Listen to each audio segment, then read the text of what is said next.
Salam. Bu videoda xəritə sistemi toplumumuzdan Hind-Avropa dil ailəsinə mənsub olan ölkələri və xalqları təkrar edəcəyik. Birinci başlayaq Hind-Avropa dil ailəsinin German qrupundan. Təbii ki, Hind-Avropa dil ailəsinin German qrupuna aid olan xalqlar bir neçə qitədə yaşayırlar. Birinci Avropa qitəsindən başlayaq. İslandiya, Norveç, İsveç, Danimarka, Niderland, Belçika, Almaniya, İsveçrə, Avstriya, Böyük Britaniya, yəni ingilislər bura daxildir. Və qeyd edilir ki, Belçika və İsveçrədə həm Roman, həm də German xalqları məskunlaşmışdır.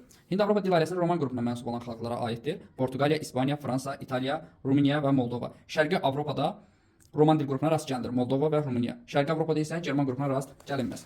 Sonra başlayaq Hind-Avropa dil ailəsinin Slavyan qrupuna. Cənub-Şərqi Asiyada Slovenlər, daha doğrusu Avropada Slovenlər, Xorvatlar, Bosniyalılar, Serblər, Monteneqrolular, Makedonlar, Bulqaristanlılar bunlar daxildir Slavyan qrupuna. Sonra Çexlər, Slovaklar, Polyaklar, Ruslar, Belaruslar, Ukraynalılar Hind-Avropa dil ailəsinin Slavyan qrupuna aiddir.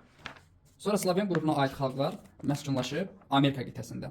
Amerika qitəsindən əvvəl Afrika qitəsini deyək. Cənubi Afrika iqtidarında bildiyiniz kimi bura köçmə kapitalist ölkədir və İngilis müstəmləkəsi olub. Ona görə də burada German dilli İngilis xalqları məskunlaşmışdır. Amerika qitəsində German və Roman dilli xalqlar üstünlük təşkil edir.